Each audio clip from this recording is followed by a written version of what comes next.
पाकिस्तानी कब्जे वाले कश्मीर की इनसाइड स्टोरी।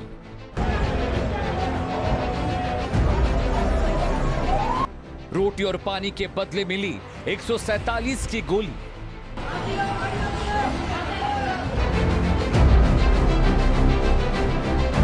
पीओके को लेकर होगी भारत पाक की भीषण जंग।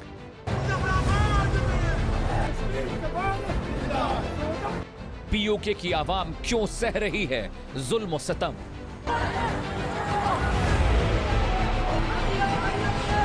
कितना आजाद है आजाद कश्मीर।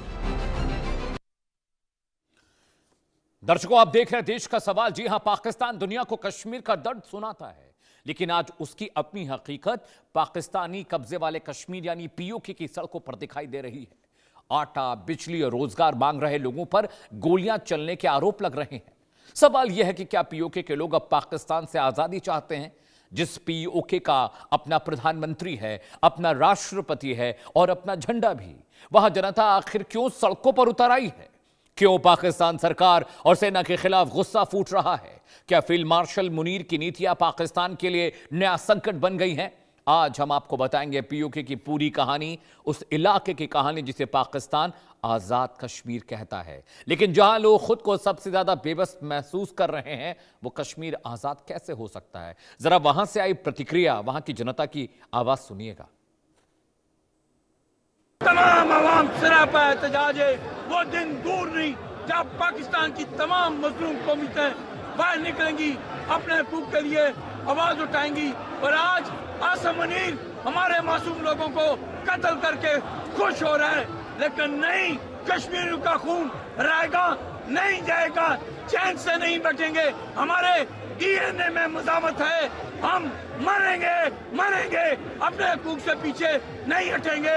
रेंजर्स जो मर्जी करे, पंजाब कांस्टेबल जो मर्जी करे, सहूलतकार जो मर्जी करे, हमारे अभी और जो है वो सरप्राइज आपको मिलेंगे। हम क्या चाहते हैं? पाकिस्तान से लेंगे, पाकिस्तान से लेंगे। ये देख लें जी, किसी के घर भी कूंस आते हैं ये लोग। जो भी देखते हैं तो इनके घर औरतें नहीं है।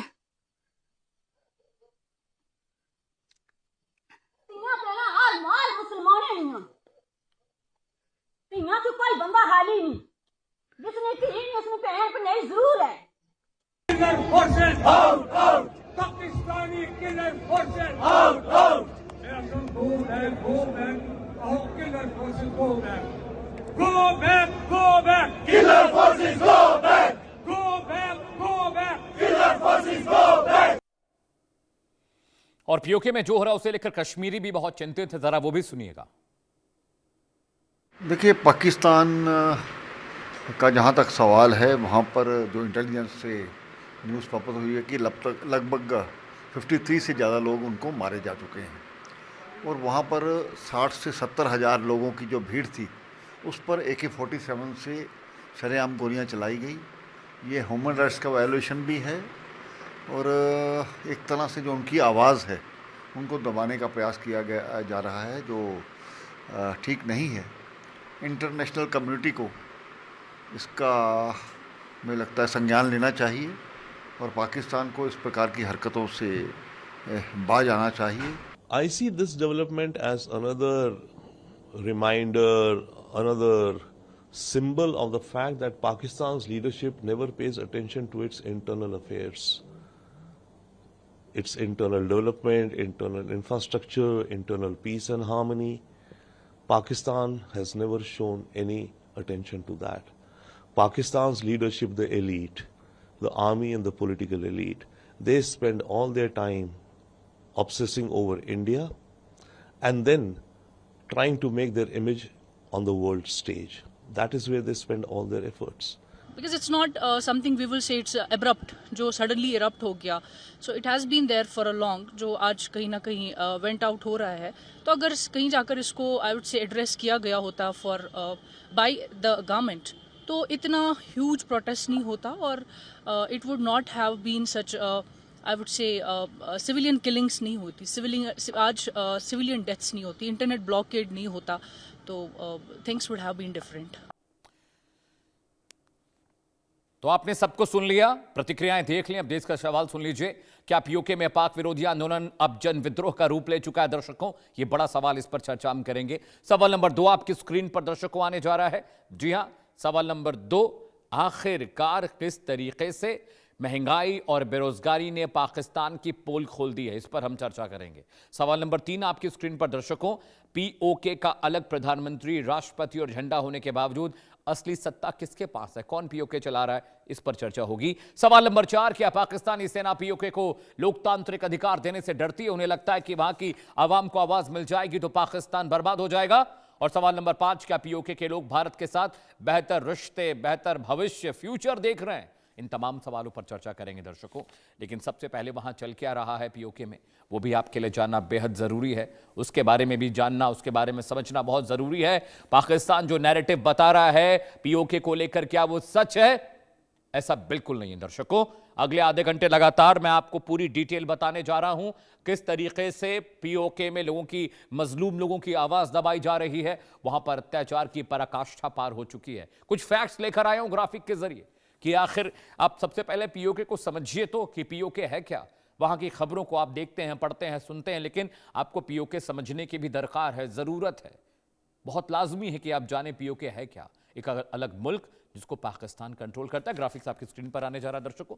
सारे फैक्ट, सारे फिगर्स मैं आपको बताऊंगा। फैक्ट नंबर 1, आधिकारिक नाम आजाद जम्मू कश्मीर है इसका, जिसे हम पाक ऑक्युपाइड कश्मीर कहते हैं, पाकिस्तान उसे आजाद कश्मीर कहता है।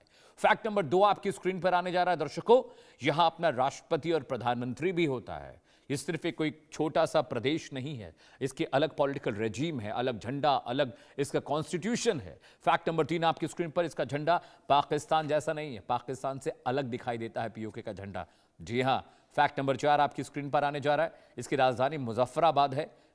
जिसको लगता है कि इस्लामाबाद, वहां से इस्लामाबाद की राजधानी वो भी इस्लामाबाद की तरह गवर्न हो रहा है, नहीं, ऐसा नहीं है। मुजफ्फराबाद उसकी राजधानी, the different all together story. और फैक्ट नंबर 5 आपकी स्क्रीन पर दर्शकों आने जा रहा है, रक्षा और विदेश नीति पाक सरकार नियंत्रित करती है। कहने को वो अलग मुल्क है, लेकिन वहां पर जो भी डिफेंस के बहुत जरूरी जो कायदे कानून हैं, जो फैसले हैं, वो कंट्रोल करता है पाकिस्तान। और इसीलिए वहां पर लोगों की आवाज दबाई जा रही है, वहां पर इतना बवाल मचा हुआ है, लोग मारे जा रहे हैं। और बड़ा मसला ये भी है कि लोग मर रहे हैं। इसके अलावा वहां पर कंट्रोल किसी चीज का नहीं है। पीओके की सरकार, पीओके में सरकार गोलियां चलवा रही है मजलूमों पर, जो रोटी और आटे की और बेसिक नेसेसिटीज की बात करें। दर्शकों, आजाद कश्मीर में बगावत जो हुई है, वो किस तरह से शहबाज शरीफ और मुनीर साहब के लिए मुश्किल खड़े करेगी, मुश्किल पैदा करेगी, वो आपको बताने जा रहा हूं दर्शकों। जरा वो भी अपडेट आपके लिए लेकर आए। वो अपडेट भी देखना आपके लिए जरूरी है कि पीओके में क्या कुछ चल रहा है। पूरी कहानी, पूरी स्टोरी, पूरी डिटेलिंग हम आज करेंगे ताकि आपको समझ में आ जाए वहां क्या कुछ हो रहा है। अपडेट नंबर 1 आपकी स्क्रीन पर है, पब्लिक पुलिस के बीच भीषण संघर्ष अभी भी वहां पर जारी है, लगातार वहां पर लड़ाई चल रही है। जी हां। अपडेट नंबर 2, अब तक 50 से ज्यादा लोगों की वहां पर मौत हुई है और यह आंकड़ा बढ़ भी सकता है। अनऑफिशियल डेटा 100 का आ रहा है दर्शकों, समझिए आप। अपडेट नंबर 3 आपकी स्क्रीन पर आने जा रहा है दर्शकों, रावलाकोट, मुजफ्फराबाद, कोटली में जबरदस्त बवाल हो रहा है। अभी भी वहां पर हिंसा लगातार जारी है, वहां पर पुलिस और जो पब्लिक है उसके बीच लगातार संघर्ष हो रहा है। अपडेट नंबर 4, JAC के नेताओं के खिलाफ कार्रवाई जारी है, यानी ज्वाइंट अवामी एक्शन कमेटी के जो नेता हैं उन पर कार्रवाई है, उन्हें ढूंढा जा रहा है, उन्हें तलाशा जा रहा है और कुछ को तो मारने के आदेश भी दिए गए हैं। अपडेट नंबर 5 आपकी स्क्रीन पर, कई इलाकों में बीते 10 दिनों से इंटरनेट बंद है। दर्शकों, आगे बढ़ते हैं, अगले ग्राफिक्स पर आते हैं। तो 10 दिन से इंटरनेट बंद है, 50 से ज्यादा लोग मर चुके हैं। लेकिन जरा एक मैप लेकर आपके लिए आऊं दर्शकों, जम्मू कश्मीर के वो 7 इलाके मैं आपको दिखा रहा हूं जो भारत के होने चाहिए, जो भारत के हैं, लेकिन अभी जहां पर लड़ाई चल रही है, देखिए जम्मू कश्मीर के 7 इलाके मैं आपको बता रहा हूं।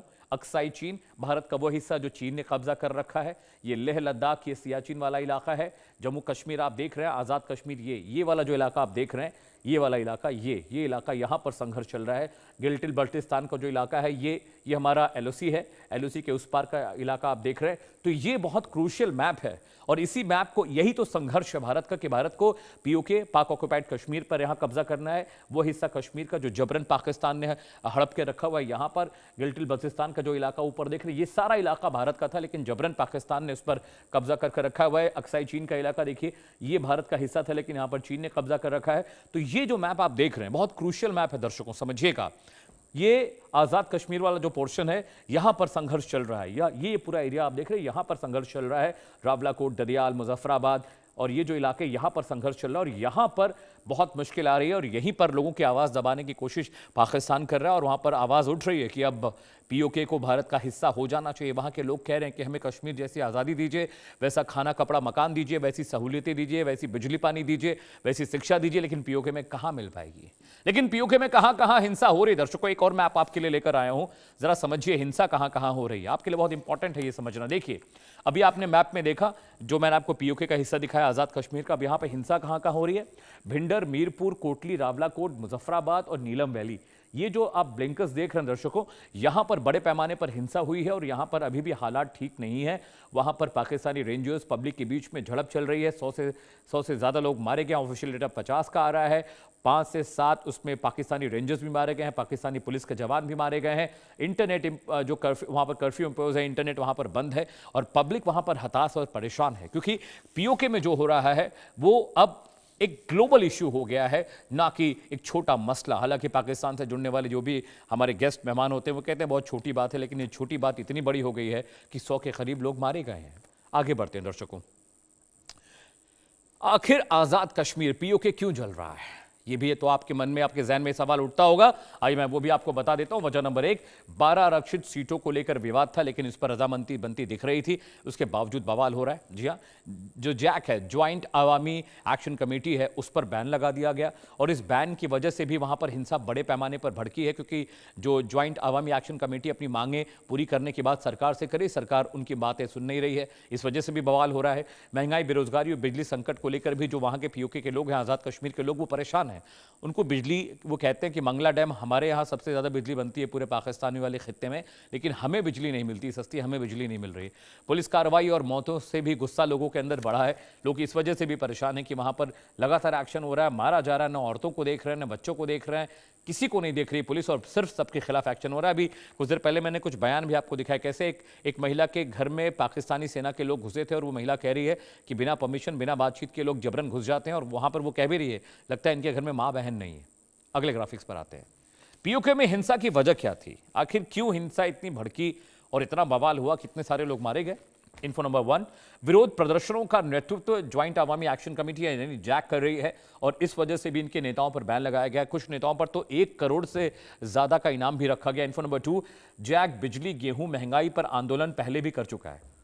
पीओके में जो हिंसा हो रही, ज्वाइंट अवामी एक्शन कमेटी जनता की मांग को लेकर पहले भी कई आंदोलन कर चुकी है, लेकिन अभी आंदोलन ज्यादा खतरनाक हो गया है। आर्थिक राहत जैसे मुद्दों पर सरकार को पहले भी जाक ने घेरा है और आर्थिक मुद्दों पर ही पीओके में दिक्कतें हैं। लोग कह रहे हैं कि भाई हमें जो सहूलियतें मिलनी चाहिए वो हमें नहीं मिली, हालांकि सरकार कहती है कि बड़े पैमाने पर वहां पैसा जा रहा है। जुलाई 2026 के विधानसभा चुनाव में 12 आरक्षित सीटों को लेकर विवाद बढ़ा और वो विवाद ही सबसे अहम जड़ था इस पूरे मामले की और अभी तक सरकार इसको रिजॉल्व नहीं कर पाई है। हालांकि 48 मांगे थी, 38 मांगे, उनमें से 35 पूरी करने के बाद वहां के लोग कह रहे हैं। जी हाँ, ये सीटें कश्मीरी शरणार्थियों के लिए रखी गई हैं और इसी को लेकर बवाल है। वो कह रहे हैं इन सीटों को खत्म कर देना चाहिए। पीओके के जो पॉलिटिकल नेता हैं उनका कहना है कि ये उन्हें मिल जानी चाहिए। ठीक है, अगले ग्राफिक्स, अगले इंफॉर्मेशन पे आते हैं। इन्फो नंबर 6 आपकी स्क्रीन पर आने जा रहा है दर्शकों। जैक का आरोप है कि इसमें स्थानीय लोगों की जो राजनीतिक शक्ति कमजोर होगी। जो ये 12 सीटें शरणार्थियों, कश्मीरी शरणार्थियों के लिए जो रखी गई दर्शकों, वो जैक कह रहा है कि उससे वहां का जो पॉलिटिकल मैंडेटा है वो फुलफिल नहीं हो पाएगा वहां पर। देखिए, ठीक है, चलिए अगले ग्राफिक्स पर आते हैं। जी हाँ, पाकिस्तान के लिए पीओके जरूरी क्यों है, कुछ फैक्ट्स भी आपके लिए लेकर आए हूं दर्शकों। वो फैक्ट समझिए तो आपको जरा थोड़ा सा पिक्चर और क्लियर हो जाएगी। फैक्ट नंबर 1 आपकी स्क्रीन पर, पीओके भारत पाक के बीच एक संवेदनशील बफर जोन है, सेंसिटिव बफर जोन है पीओके भारत और पाकिस्तान के बीच, इसमें कोई दो राय नहीं है। लेकिन ये बफर जोन कब तक बफर जोन रहेगा, ये भी बहुत बड़ा सवाल है। फैक्ट नंबर 2 आपकी स्क्रीन पर, पीओके का बड़ा हिस्सा नियंत्रण रेखा एलओसी से लगा हुआ है, जहां पर लगातार सीजफायर का उल्लंघन पाकिस्तान की ओर से होता रहता है। वहां पर बहुत सेंसिटिविटी है, वहां पर बहुत इस वक्त स्ट्रेस है। फैक्ट नंबर 3 आपकी स्क्रीन पर, सीपीसी पीओके के उत्तरी हिस्से गिलगित बल्टिस्तान से होकर गुजरता है। सीपीसी यानी China Pakistan economic corridor PoK के बल्टिस्तान से गुजरता है, इसलिए भी पीओके बहुत क्रूशियल, बहुत इंपॉर्टेंट और ये इसको आप फैक्टर आउट नहीं कर सकते। फैक्ट नंबर 4, सीपीसी पाक की अहम आर्थिक परियोजनाओं में से एक है, यानी बहुत सारा पैसा चाइना और पाकिस्तान ने सीपीसी में लगा रखा है। इस वजह से भी उनकी मजबूरी है कि पीओके को वो प्रोटेक्ट करके रखे, क्योंकि पीओके अगर उनके हिस्से से जाता है, उनके कंट्रोल से, तो उनको बहुत नुकसान होगा। सिंधु नदी प्रणाली की कई महत्वपूर्ण नदियां इस इलाके से गुजरती हैं, क्योंकि बहुत सारा जो वहाँ की इकॉनमी खेती पर निर्भर करती है। ऐसे में वहाँ पर जो पानी का इशू है वो बहुत बड़ा फैक्टर है। फैक्ट नंबर 6 आपकी स्क्रीन पर आने जा रहा है दर्शकों, पाकिस्तान कश्मीर को अपनी विदेश नीति का प्रमुख मुद्दा बनाता रहा है इंटरनेशनल फ्रेटर्निटी पर। यह भी, इसमें भी कोई दो राय नहीं, इसमें भी कोई शक नहीं है कि वहां पर भी बड़े पैमाने पर इस चीज़ को कंट्रोल करने की कोशिश की जाती है। पीओके पर नियंत्रण कश्मीर मुद्दे को जिंदा रखने का एक बहुत बड़ा आधार है, यह भी बहुत बड़ा फैक्टर इन है। और दक्षिण एशिया, मध्य एशिया, चीन के बीच एक ज़रूरी भौगोलिक कड़ी भी है, इसलिए भी ये बहुत इंपॉर्टेंट है। अगले ग्राफिक्स पर आते हैं, आगे बढ़ते हैं दर्शकों। चलिए, कंटेंट मैंने आपको दिखा दिया, डिटेलिंग मैंने आपको दिखा दी। अब एक बड़ा पैनल मेरे साथ जुड़ रहा है। स्वागत कीजिए विंग कमांडर प्रफुल्ल बख्शी साहब का, मेरे साथ जुड़ रहे हैं। सर बहुत बहुत स्वागत है आपका। इसके अलावा मेरे साथ सैफुल्लाह फारूक हैं, ये पीओके एक्टिविस्ट हैं, इनका भी बहुत बहुत स्वागत है सैफुल्लाह साहब। आरजू काजमी आपको तस्वीरों में दिखाई दे रही है, पाकिस्तानी पत्रकार हैं, बहुत बहुत स्वागत है आरजू जी आपका भी। श्रुति दास गुप्ता आपको तस्वीरों में दिखाई दे रही है विंडो में मेरे साथ, आप विदेशी मामलों की जानकार हैं, आपका भी बहुत बहुत स्वागत है। सबसे पहले मैं आरजू आपके पास ही आ रहा हूँ। पीओके में जो कुछ चल रहा है, वहाँ पर जो हालात हैं, आप बहुत मुझसे ज़्यादा क्लोजली आप उसको मॉनिटर कर रहे होंगे, आई एम वेरी श्योर। क्या चल रहा है वहाँ पे, इशू क्या है? मैं चाहता हूँ आप समझाएं दर्शकों को। नैरेटिव तो बहुत चल रहे हैं वहाँ के लिए। देखिए, सबसे पहले ये इश्यूज जो चल रहे हैं ये आज के नहीं है। इससे पहले भी हमने 2-2.5 साल पहले भी देखा था कि प्रोटेस्ट हो रहा था, और वहाँ के जो लोग हैं जिनकी वो ज़मीन है, वो अपने राइट्स के लिए जो है वो प्रोटेस्ट कर रहे थे, और उन्होंने कई चीज़ों में डिमांड्स रखी थी, जिसमें से ये 12 सीट्स का जो आपने बताया ये भी था। और उसके अलावा वहाँ पर जो इलेक्ट्रिसिटी के बिल्स हैं वो बहुत ज़्यादा आते हैं, उन लोगों के पास जॉब्स नहीं है, वहाँ पर डेवलपमेंट का कोई काम नहीं हो रहा है, जबकि उसमें उसको सैफुल्लाह कर दीजिएगा, मैंने वो सफोला फिर से लिख के ऊपर से भेजा है। सॉरी, आप कुछ कह रहे हैं?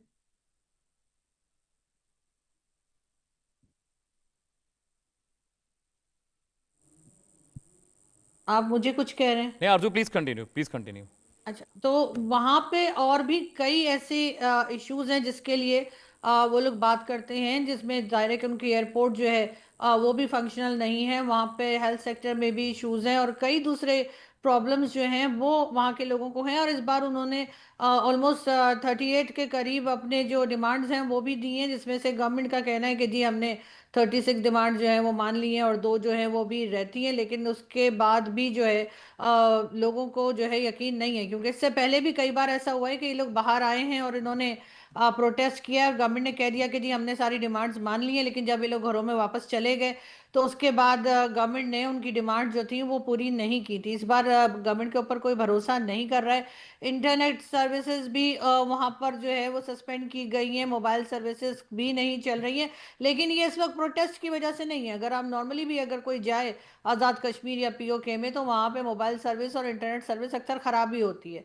मैं खुद जा चुकी हूँ वहाँ पर 3-4 साल पहले, और वहाँ पर एक मुझे टीवी चैनल का शो बनाना था अपना, लेकिन वहाँ पे इंटरनेट सर्विस और मोबाइल सर्विस उस वक्त भी ठीक नहीं चल रही थी, रोड्स ठीक नहीं थी, जो मार्केट थी जहाँ पे मैं लोगों से बात करना चाह रही थी उनको रोका गया था, और उन्होंने कहा जी हमें एजेंसी वालों ने कहा है कि मीडिया से बात ना की जाए। तो ऐसी क्या चीज़ है जो छुपा रहे हैं? ऐसी क्या बात है जो पाकिस्तान का अपना मीडिया भी रिपोर्ट नहीं कर पा रहा? और इस वक्त भी जो लोग गए, मेरे जान पहचान में जो मेरे जर्नलिस्ट साथी थे, उनमें से 1-2 को तो वहाँ से अरेस्ट किया गया है कि जी आप रिपोर्टिंग नहीं कर सकते। तो इस वक्त जिसे हम शेरक कहते हैं कश्मीर को अपनी, उनको गद्दार कहा जा रहा है, उन्हें टेररिस्ट बताया जा रहा है। इस वक्त पाकिस्तान से जिस तरह की स्टेटमेंट्स जा रही हैं, मेरे ख्याल है उससे मामलात खराबी की तरफ ही जाते दिखेंगे, बेहतर होता हुआ दिखाई नहीं दे रहा। सैफुल्लाह फारूक, मैं आपके पास आ रहा हूँ।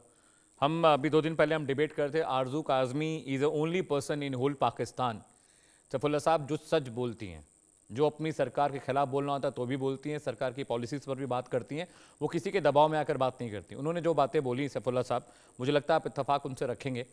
अभी हालात और ख़राब हो गए हैं, वहाँ पे मरने वालों की तादाद बढ़ चुकी है, वहाँ पर लोगों के घरों में जबरन पाकिस्तानी रेंजर्स घुसकर उनके साथ मिसबिहेव कर रहे हैं। एक वीडियो भी मैंने दिखाया था शुरू में, एक महिला चिल्ला रही है वहाँ पर पाकिस्तानी रेंजर्स घुसे हुए हैं। ठीक है भाई, उनको ऊपर से ऑर्डर्स हैं, लेकिन पीओके एकदम जल रहा है। अगर 38 मांगे में से 35 मांगे मान ली गई सैफुल्लाह साहब, तो फिर ये दिक्कत क्यों हो रही है फिर? देखिए, सबसे पहले तो अस्सलाम वालेकुम, जय हिंद। जय हिंद। मैं आपसे एक बात कहना चाहूँगा कि मैं जो ये हमारी मोहतरमा साहिबा बैठी हुई है, मैं इनकी हर बात से इत्तेफाक रखता हूँ, और माशाअल्लाह मेरे दिल के अंदर इनके लिए इज्जत बढ़ गई कि ये सच्चाई दिखाती है और सच बोलती है। मैं आपसे यही कहना चाहूँगा कि पीओजेके के अंदर हालात जिस तरफ जा रहे हैं, वो ऐसा लग रहा है कि पाकिस्तान के हाथ से पीओजेके कहीं निकल रहा है और बुरी तरह निकल रहा है, क्योंकि आपने देखा होगा पिछले दिनों के पीओजेके के अंदर जहाँ भी रेंजर्स घुसे हैं, उन्होंने वहाँ पर लूट मार की है, दुकानें तोड़ी हैं, वहाँ से सामान लूटा है और हम सबसे बड़ी बात यह है कि उन्होंने कश्मीरियों की बेगुनाह किलिंग की है। वो अपने हुकूक मांग रहे हैं, उनके हुकूक को हमेशा यही कहा गया कि हमने आपके हुकूक मान लिए हैं, हमने आपकी शर्तें मान ली है, लेकिन वो कभी भी उन्होंने इस बात के ऊपर रद्द अमल अपना नहीं दिया। मैं ये कहना चाहूँगा कि अगर पीओजेके के बहुत से लोग कहते हैं कि पीओजेके के हालात ठीक है, ठीक है, लेकिन आप मुझे ये बताएं, अगर पीओजेके के हालात ठीक है तो जो अवामी एक्शन कमेटी के सरबराह हैं शौकत नवाज मीर साहब, उनके ऊपर तो इन्होंने लाखों रुपए का इनाम रख दिया है और बहुत से ऐसे लोग हैं जिनको इन्होंने इश्तिहारी मुलजिम करार दे दिया है और साथ में इन्होंने जो अवामी एक्शन कमेटी है उसको भी इन्होंने कलाबंद कर दिया है, यानी कि उसको इन्होंने बैन कर दिया है।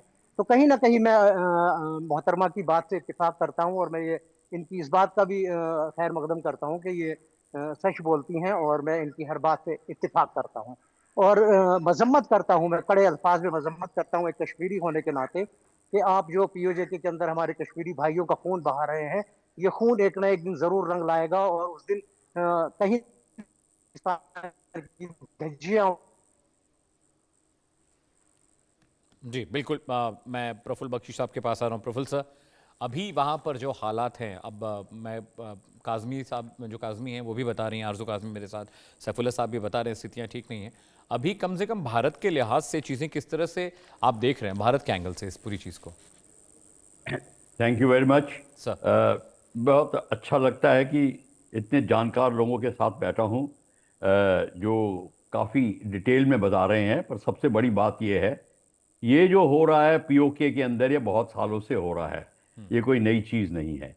पर इसका कोई सलूशन नहीं निकला है, क्योंकि पाकिस्तान बड़ी अपनी जो मुस्तैदी से कार्यक्रम कर रहा है, जो काम कर रहा है, डेमोग्राफिक चेंज लाने की कोशिश कर रहा है, पंजाबियत को वहाँ पे डोमिनेट कराने की कोशिश कर रहा है। हालांकि मैं खुद पंजाबी हूँ और मेरे कई लोग यहाँ इस इलाके से आते हैं, पर क्वेश्चन सारा ये है कि आप एक डेमोग्राफिक चेंज करके, अपने पॉलिटिकल मुद्दे को करके, लोगों की लोकल आवाज़ को दबा के आप कब तक रहेंगे? हालांकि पाकिस्तान की आर्मी फोर्स के साथ कर रही है, जो आपको दिख रहा है, उनको इकोनॉमिक डेप्रिवेशन हो रहा है, उनका पॉलिटिकल डेप्रिवेशन हो रहा है, जो सारा आपने आंकड़े दिखा दिए अबाउट वीट एंड इलेक्ट्रिसिटी, सब कुछ, Mangla dam, everything. But question ये है, इसका एक सबसे बड़ा जो रिजल्ट निकलेगा वो है सिक्योरिटी एंगल। सिक्योरिटी एंगल इसलिए निकलेगा कि पाकिस्तान पूरा फ़ायदा उठा रहा है इस एरिया का, और यहीं से लॉन्चिंग पैड्स बन रहे हैं जो कि JNK, जम्मू एंड कश्मीर में टेररिस्ट को सप्लाई करते हैं, वो भी यहाँ से जा रहे हैं। और आपको पता होना चाहिए कि उनके लॉन्चिंग पैड यहाँ पे हैं, और कई बार तो हमारे फोर्सेस ने एंटर करके उनके लॉन्चिंग पैड्स को डिस्ट्रॉय किया है। तो ये बात चलेगी, और पंजाबी डोमिनेशन के कारण इसके साथ में भी खालिस्तानी एलिमेंट का आना और जम्मू एंड कश्मीर एंड के आगे टेररिज्म को फैलाना, ये सारा कार्यक्रम करेंगे। और भारत को, इंडिया को इसकी सबसे बड़ी जो फिक्र होगी कि क्या किया जाए इसके लिए।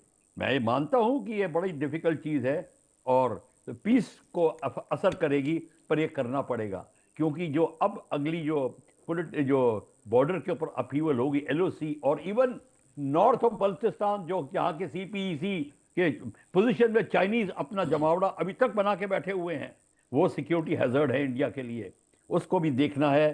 तो पॉलिटिकली जो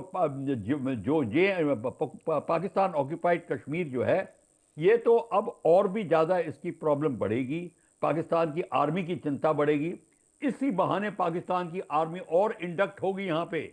आप मान के चलिए कि पाकिस्तान की आर्मी के इस्टेब्लिशमेंट्स इंक्रीज होंगे और कई चीज़ें यहाँ पे बनेगी, क्योंकि पाकिस्तान को पता चल जाएगा ये उसकी एचएलएस हील्स है, वीक पॉइंट, और ये इसको पूरा का पूरा स्ट्रॉन्ग करने के लिए वो भरसक प्रयत्न करेंगे। वर्ल्ड बॉडीज और यूनाइटेड नेशंस एक्सेट्रा सब अपनी आवाज़ें निकालते रहते हैं, पर कोई ढंग की बात नहीं कर रहा। इनके यहाँ के लोगों की सफरिंग को एलिनिएट करने के लिए कोई भी कदम नहीं उठाए जा रहे। ये सबसे बड़ी चिंता की बात है। और मैं दुख के साथ कहता हूं कि भारत बहुत कुछ नहीं कर सकता यहाँ पे, क्योंकि पॉलिटिकली कोई यहाँ पे ऐसा मूव नहीं है जिससे कि हमारी भारत के लोगों की आवाज़ यहाँ पहुँच सके और या उनका असर हो सके। तो ये बड़ी एक और डिफरेंट स्टोरी है। पर सबसे बड़ी स्टोरी है कि अगर सिक्योरिटी एंगल को दबा के ठीक किया जाए तब आगे बात बन सकती है, नहीं तो फिर बात लड़ाई पे उतर आएगी, और जब लड़ाई पे उतर आएगी तो सब कुछ भूल जाएंगे। तो ये हमको सबसे बड़ी पहले चीज़ देखनी है कि दोनों इस एरिया में लड़ाई का अंदेशा सबसे कम हो। मेरे को पता है लड़ाई क्या होती है, तो मेरे को इसको अवॉइड करने का बहुत ज़रूरी मैं इसको समझता हूँ। और इसको अवॉइड करने का एक ही तरीका है कि अगर किसी तरीके से लीडरशिप की आपस में डायलॉग बने और फिर बात पूरी हो जाएगी। नहीं तो आई एम सॉरी, ये मामला सीरियस है और भी सीरियस होगा। ठीक है, श्रुति मैम के पास जा रहा हूँ। श्रुति मैम भी मेरे साथ हैं। श्रुति मैम, जैसा कि आरजू बता भी रही हैं कि वहाँ की सिचुएशंस के बारे में, और सैफुल्ला तो खुद भुक्तभोगी हैं उस सिचुएशन की, और उन्होंने तो बहुत संघर्ष करके यहाँ तक सैफुल्ला साहब पहुँचे हैं। उनकी कहानी किसी और दिन डिबेट में मैं ज़रूर चाहूँगा कि आप लोग समझें। लेकिन श्रुति मैम, ये जो हालत हाजरा वहाँ पर है, इंडिया के पर्सपेक्टिव से तो सर ने बता दिया, लेकिन पाकिस्तानी जो मिलिट्री है, पाकिस्तान जो सरकार है, क्यों इस तरह से दबा रही है पीओके की आवाज़ को, वहाँ की आवाम को? अमित जी, आपको और सारे पैनलिस्ट और दर्शकों को मेरा नमस्कार। बड़ी सिंपल सी बात है, ये पहली बार नहीं हुआ। ये 1948 के कराची एग्रीमेंट से ही हो गया था। जब उन्होंने बोला था कि जो इनके फॉरेन अफेयर्स होंगे, इनकी डिफेंस इक्विपमेंट, डिफेंस इंस्टॉलेशन होगी, इनके कहीं भी रिप्रेजेंटेशन होगी, वो पाकिस्तान करेगा। ऊपर से आज तक गिलगित बल्तिस्तान के अंदर तो एडमिनिस्ट्रेड ही है वो पाकिस्तान का, एक्सटर्नली अंदर से तो जो भी इलेक्शन जो होते हैं वो शैम इलेक्शंस हैं, वो हमें भी पता है। ये POJK वाला जो रीजन है, इसके अंदर डेलिब्रेट डेमोग्राफिक चेंजेस भी करवाए गए हैं। इन्होंने इसीलिए कराए हैं जिससे इस एरिया को कंट्रोल में रखा जा सके। अगर मैं किसी एक और पैनल में थी आरजू जी के साथ, जिसके अंदर एक और पत्रकार महाशय ने यही बात करी थी कि भाई आपके पास, आपको आटा इतने में मिलता है, हमें उससे ज़्यादा महंगा मिलता है, आप लोगों को सब्सिडी मिलती है, आप और ज़्यादा किस तरह से चाहते हैं, वगैरह वगैरह। इस तरह से कंपैरिजन करने की कोशिश करी थी। पर वो ये फैक्ट नहीं समझ रहे थे कि 4 मिलियन की पॉपुलेशन की जनता के अंदर सिर्फ 5000 लोग टैक्स पेइंग हो सकते हैं। ये रिपोर्ट अगर आपको कही जा रही है, मतलब कितने ज़्यादा लोग बिलो पॉवर्टी लाइन चल रहे हैं, वो समझ में आ जाना चाहिए। लोग अपने हकों, सरहद के उस पार देख रहे हैं कि भाई प्रगति आ रही है, चेंजेस आ रहे हैं, लोगों को अपना धर्म भी जो है प्रैक्टिस करने को दिया जा रहा है, कोई फॉर्म ऑफ सप्रेशन नहीं चल रहा है। हाँ, टेररिज्म के खिलाफ एक्शन चल रहा है, सेसेशन के खिलाफ एक्शन चल रहा है, लेकिन अगर कोई इंडिया को अपने मन से अपना देश मान के चल रहा है तो उसको आगे आने का मौका मिल रहा है। ये चीज जब कंपैरिजन में देखी जा रही है तो पिछले 10 साल से अगर आप देखेंगे, कई बार इन्होंने यही बातें उठाई कि इलेक्ट्रिसिटी महंगी होती जा रही है, हमारा एजुकेशन लेवल कहने के लिए बहुत बड़ा है, पर आप ये समझिए डेमोग्राफिक चेंज तो जिया उल हक के समय से इन्होंने चेंज करना शुरू कर दिया था, जब मैसेकर्स करे थे इन्होंने वहां शिया के, और बाहर से लोगों को ला के प्लॉट्स दिए गए हैं। नियरली 25,000 पीपल, तो मतलब साल के जो है ऐसे वो गिन लेते हैं कि जो है बाहर से आके वहां बसाए जाते हैं, जिन लोगों को प्लॉट्स ऑफ लैंड दे दिया जाता है वहां पे बख्शीश के तौर पे। तो ये डेमोग्राफिक चेंज जो है, ये पंजाबिफिकेशन जो सर कह रहे थे, वो पंजाबिफिकेशन किया जा रहा है, इसलिए किया जा रहा है जिससे लोकल्स की आवाज दबी रहे और इन लोगों के साथ जो प्रेजेंस बनाने वाले लोग हैं वो चलते रहे। पाकिस्तानी पंजाब के बारे में किसी ने बहुत ही इंटरेस्टिंग सी बात कही थी, मेरे दिमाग में घर कर गई है, कि पाकिस्तान जो है वो है पाकिस्तानी पंजाब और उसकी ये सारी कॉलोनीज जो उसने जबरन जो है कैप्चर करके बैठा है, चाहे वो बलूचिस्तान हो, चाहे वो KPK हो, चाहे वो POJK हो, चाहे वो गिलगित बल्तिस्तान हो। तो अब धीरे धीरे इनकी कॉलोनीज जो है, जैसे हर कॉलोनी जो है वो विद्रोह करती है, क्योंकि उसको डिस्पैरिटी दिखती है कि वहां पे तो आलीशान महल बन रहे हैं, वहां तो नहरें बह रही हैं, यहाँ हमारे सूखा पड़ रहा है, वहाँ लोग आईफोन लेके घूम रहे हैं, यहाँ हम टैक्स भरने के लिए ब्रैकेट में भी नहीं आ पाते हैं। तो ऐसी सब चीजें जो अब सामने वाला देखता है तो मन में रोष पैदा होता है।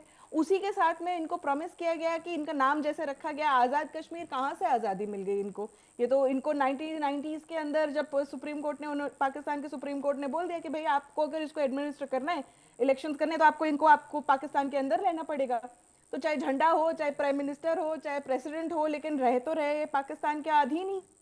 तो ये कॉलोनी वाला जो बिहेवियर है, कॉलोनाइजेशन वाला जो बिहेवियर है, एक्सपेंशनिस्ट, सप्रेसिव, ऑप्रेसिव, ये बिहेवियर जो है ये पाकिस्तान किस तरह से एडमिनिस्टर करता है? पाकिस्तान फौज की तरफ से, और कोई एंगल ही नहीं है इनका। बोर ऑफ द बैरल से ये लोग काम करते हैं, और जब ज़्यादा लोग शोर मचाते हैं तो खून की नदियाँ बहती हैं।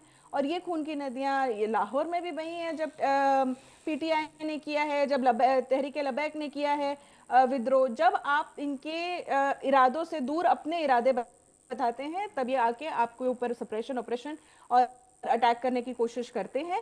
और ये इनका स्टैंडर्ड प्लेबुक है, ये नया नहीं है, ये पिछले 75 इयर्स की कहानी है इन लोगों की, अनफॉर्चुनेटली। और जो लोग अब बोला गया है पाकिस्तान एक मुस्लिम नेशन है, मुसलमानों के लिए बनाया गया है कि वो अपने हक की जिंदगी आराम से जी सके, लेकिन पाकिस्तान किसको मार रहा है? मुसलमानों को मार रहा है। बलूचिस्तान में मुसलमानों को मार रहा है, केपीके के अंदर मुसलमानों को मार रहा है, पीओजेके के अंदर, और मुसलमानों को मार रहा है अफगानिस्तान के अंदर। तो ये बहुत ही अजीब सा एक इनका इंटरेक्शन विद द वर्ल्ड और विद देयर ओन नेशन भी रह जाता है। ऑलराइट, आरजू मैं आपके पास आ रहा हूँ। अभी मैं कुछ डेटा स्टडी कर रहा था, तो उसके मुताबिक कई अरबों रुपए पाकिस्तानी सरकार भेजती है पीओके में। और अभी बहुत सारे पैनल मेरे साथ पाकिस्तान का जुड़ा, तो वो कह रहे हैं कि अमित भाई वहाँ तो हम आटा दाल सस्ता बेचते हैं, बिजली बहुत सस्ती बेचते हैं, मतलब पाकिस्तान और सिंध में जो मिल रहा है उसके मुकाबले पीओके में सब चीज़ें बहुत सस्ती हैं, वहाँ बहुत सलाहियतें हैं, वहाँ पे बिजली की जो बिल है वो भी पर यूनिट वो भी बहुत कम है। क्या ये सच है? अगर सब कुछ बहुत सस्ता है, बहुत मंदा वहाँ पर है, सरकार आर्थिक मदद भी कर रही है, ये पैसा जा कहाँ रहा है? वो पब्लिक डोमेन में पहुँच क्यों नहीं रहा? अगर सस्ता आटा है तो फिर पब्लिक क्यों रोड पे आ गई अगर सस्ती बिजली है तो? बिल्कुल यही बात है। अगर वहाँ सब कुछ इतना परफेक्ट चल रहा है, हाँ। और वहाँ डेवलपमेंट भी हो रही है, वहाँ पे हाँ। आटा और इलेक्ट्रिसिटी बिल सब कुछ सस्ता है, तो फिर ये लोग क्यों बाहर आ रहे हैं? मुझे नहीं लगता कि जो कुछ बताया जा रहा है वैसा ही है, क्योंकि जाहिर है कि जो वहाँ की लोकल पार्टीज हैं, अभी वहाँ पे 27 जुलाई को इलेक्शंस भी होने हैं। हाँ। तो जो वहाँ की लोकल पॉलिटिकल पार्टीज हैं उनको एक तरह से रोक दिया गया है, और हमेशा ही रोक दिया जाता है इलेक्शन से। उसके बजाय गवर्नमेंट वही पार्टीज जिन पे उनका खुद अपना कंट्रोल होता है, चाहे वो पीपल्स पार्टी हो, पीएमएलएन या पीटीआई, उन्हीं को आगे लेकर आती है। ज़्यादातर होता यही है कि जो सरकार फेडरल गवर्नमेंट में होती है पाकिस्तान में, वही उन्हीं की जो गवर्नमेंट है वो बनाई जाती है, आज़ाद कश्मीर जिसको कहते हैं, वहाँ पर। और इस तरह से ये पूरी तरीके से उसको कंट्रोल करके रखते हैं। अब ये कहना कि जी इतना बजट हमने दिया है, तो वो बजट गया कहाँ? वहाँ तो कुछ बनता हुआ दिखाई नहीं दे रहा, ना वहाँ पे रोड्स ठीक है, ना वहाँ पे बाकी कोई चीज़ ऐसी है जिससे कि ये कहा जा सके कि इन्होंने इतना फंड लगाया। ऐसा कुछ नहीं है, वहाँ पे इतना ज़्यादा कुछ डेवलपमेंट नहीं हो रही, ना ही कोई पैसा लगाया जा रहा है। उल्टा वहाँ के लोगों के जो राइट्स हैं वो भी उनको नहीं दिए जा रहे। इस वक्त हालत बिल्कुल वही है जो बलूचिस्तान की है, कि वहाँ के लोगों की जो चीज़ें हैं, या जो उनके मिनरल्स हो गए या कोई चीज़ भी है, वो उठाकर आप मेन पाकिस्तान में ले आते हैं, पंजाब में ले आते हैं, और उन लोगों को नहीं मिलती। इसी तरीके से जो बलूचिस्तान में हो रहा है, ऑलमोस्ट वही सिचुएशन जो है वो उस वक्त कश्मीर की है। सिर्फ इतना सा डिफरेंस है कि बलूचिस्तान में जो प्रोटेस्ट होता है वो अक्सर पाकिस्तान से अलग होने की भी बात करते हैं, और उसको लेकर ये बड़े सेंसिटिव हो जाते हैं। कश्मीर के लोग अभी तक वो उस लेवल पे नहीं गए, लेकिन अगर इनकी यही बातें रही और यही हरकतें रही गवर्नमेंट की, तो उस लेवल पे भी चले जाएंगे जहाँ पे कश्मीरी कहेंगे कि हम साथ नहीं रहना चाहते। मैं कई लोगों को जानती हूँ जिन्होंने मुझे डायरेक्टली वहाँ से, अभी जो रिसेंटली जो क्लैशेस हुए हैं उसमें उन्होंने मुझे वीडियोस भेजी, अपने मैसेजेस भेजे, और इन्होंने रात के अंधेरे में लाइट्स ऑफ करके जो स्ट्रेट फायर करके कितने ही लोगों की जानें चली गई। तो इस पे इनको ज़रा सा अफसोस नहीं है, ना कहीं से कोई स्टेटमेंट आया है, ना कहीं से कोई अफसोस का इजहार किया गया है, ना ये कहा गया है कि इस चीज़ को रोका जाएगा। गवर्नमेंट सिर्फ ये बताने में लगी हुई है कि जी हमने ईरान और अमेरिका में बड़ी कोई सुलह करा दी है, अमेरिका और ईरान के साथ जो है हम एक बार फिर जो है फ्राइडे को जाकर और एग्रीमेंट साइन करवा रहे हैं, और अपने मुल्क में जो आग लगी हुई है वो इनको दिखाई नहीं दे रही।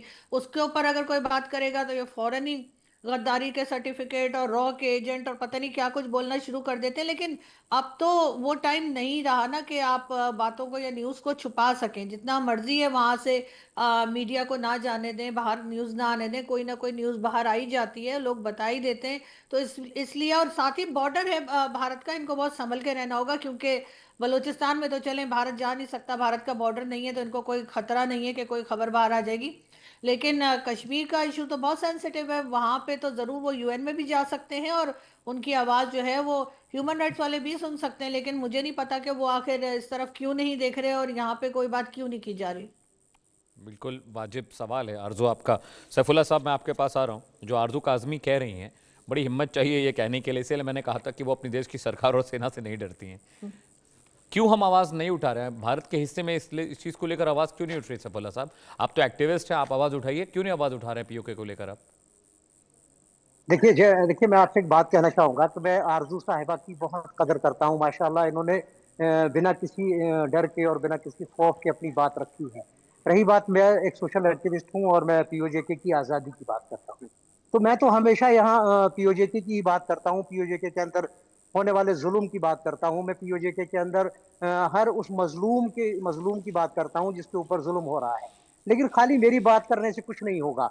हमें चाहिए कि जो जितने भी कश्मीर के अंदर सोशल ग्रुप्स हैं, जैसे कि ह्यूमन राइट्स ग्रुप है या पीस के लिए जो काम करते हैं, उनको सबको सड़कों पर आना चाहिए और यहाँ से एक मेमोरेंडम बनाकर यूएन के दफ्तर तक जाना चाहिए। वहां पर वो मेमोरेंडम उनके सामने पेश किया जाना चाहिए कि भाई कश्मीरी जो उस पार बैठे हैं वो हमारा ही हिस्सा है, उनके ऊपर कहीं ना कहीं जुल्म हो रहा है और जुल्म को रोकने की कोशिश करें। रही बात आप लोगों की एक बात मुझे बड़ी अजीब लगती है जब आप ये आजाद कश्मीर कहते हैं। तो मैं तो यही समझता हूँ कि वो आजाद कश्मीर नहीं, वो पीओजेके है। पाक ऑक्यूपाइड कश्मीर है, उसको जबरदस्ती पीओजेके ने कब्जे में लिया हुआ है।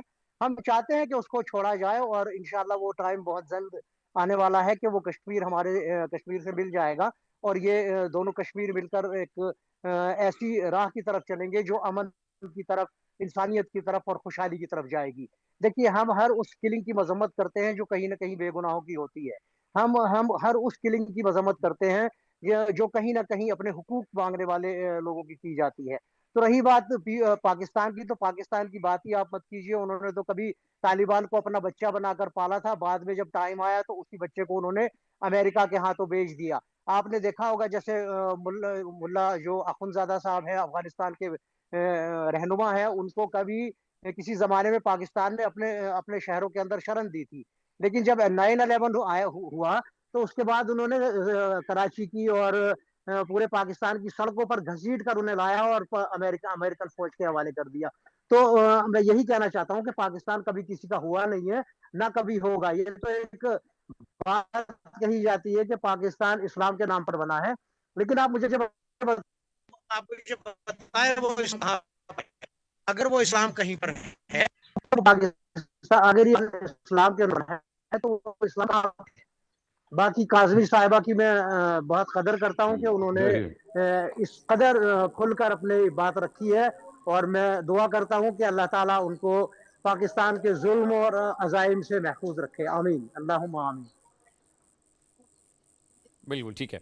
अब प्रफुल्ल सर, मैं आपके पास आ रहा हूँ। अभी जैसे आप बता रहे थे कि वहाँ पर पंजाबियत वाला मसला है, आरजू भी बता रही है कि इतना वहाँ पर क्योस है, सरकार उस चीज़ को एड्रेस नहीं कर रही है। लेकिन भारत के लिहाज से क्या एक अपॉर्चुनिटी है भारत के लिए? अगर पीओके के लोग अनरेस्टफुल हैं, वहाँ पर परेशानियाँ हैं, दिक्कतें हैं, तो क्या भारत के लिए अपॉर्चुनिटी है? क्या भारत को इनिशिएट करना चाहिए वहाँ के बारे में? क्योंकि है तो वो हमारे लोग ही। आप बात जो कह रहे हैं उसका एक मायने तो जरूर है कि, पर अपॉर्चुनिटी कैसी, कौन सी अपॉर्चुनिटी? पॉलिटिकल अपॉर्चुनिटी, या हम वर्ल्ड मीडिया में, वर्ल्ड फोरम में आवाज़ उठाएं, लोगों को बोले कि देखो क्या हो रहा है, सबको पता है। ये तो दीवारों पे लिखा हुआ है जो हो रहा है, वहाँ पे आसमान पे लिखा है कि जो पीओके में हो रहा है, पीओजेके में हो रहा है, वो सबको दिखाई दे रहा है। Everybody knows. बट देखिए, मैं आपको एक और बात बता दूं, ये जो वर्ल्ड में पॉलिटिक्स है ना, इसमें ह्यूमैनिटी का जो दर्द के लोग कहते हैं, ये तब तक दर्द दिखाई देता है जब तक आपका इंटरेस्ट उसके साथ मेल खाता हो। जब आपका इंटरेस्ट नहीं मेल खाता तो दुनिया का दर्द गायब हो जाता है। ये सारी की सारी हकीकत है। आप चाहे ईरान और यूनाइटेड स्टेट्स की वॉर को देख के कर लीजिए, चाहे यूक्रेन को देख के कर लीजिए, चाहे सेकेंड वर्ल्ड वॉर को देख के कर लीजिए, ये सारा का सारा गेम जो है, किसका कितना फायदा कहाँ होगा, बात इस पे चलती है। पूरी पाकिस्तान की सरकार, पाकिस्तान की पॉलिटिक्स इस बात पे चल रही है, और तभी पाकिस्तान की आर्मी नहीं निकल रही वहां से। जब तक पाकिस्तान की आर्मी डेमोक्रेटिक प्रिंसिपल्स को मानेगी और बैरक्स में वापस नहीं जाएगी, ये प्रॉब्लम सॉल्व नहीं होगी। और क्योंकि अगर प्रॉब्लम ये सॉल्व, क्यों जब भी प्रॉब्लम आती है फट आर्मी को लगा दो, army is a very easy instrument to put anywhere, तो वो आ जाती है। और वो फौजी जो हैं, मैं भी फौजी हूँ इसलिए मैं बता रहा हूँ, वो अपना फायदा उठाते हैं, वो अपना सबसे धन इकट्ठा करते हैं, पैसा इकट्ठा करते हैं, ज़मीनें लेते हैं। तभी आप देखेंगे कि सबसे अमीर कोई है दुनिया में तो पाकिस्तानी आर्म फोर्सेस ऑफिसर होता है। मैंने मजाक में ये बोला था यहाँ बात, तो मीडिया भी हंस रही थी, ये बात है। क्वेश्चन ये, इसका कोई सोल्यूशन तब तक होगा कि जब तक वर्ल्ड फोरम में स्ट्रॉन्ग आवाज में इंडिया उठाए। बहुत बहुत शुक्रिया। माफी चाहता हूं मैं आपको बीच में प्रफुल्ल सर रोक रहा हूं। बहुत बहुत शुक्रिया श्रुति, आपका भी एक बड़ी खबर आ रही है, उसका रुख करना जरूरी। आरजू आपका भी बहुत बहुत शुक्रिया, और साथ ही साथ सैफुल्लाह साहब आपका भी बहुत बहुत शुक्रिया। और चलिए सीधे चलते हैं हमारे साथ विनय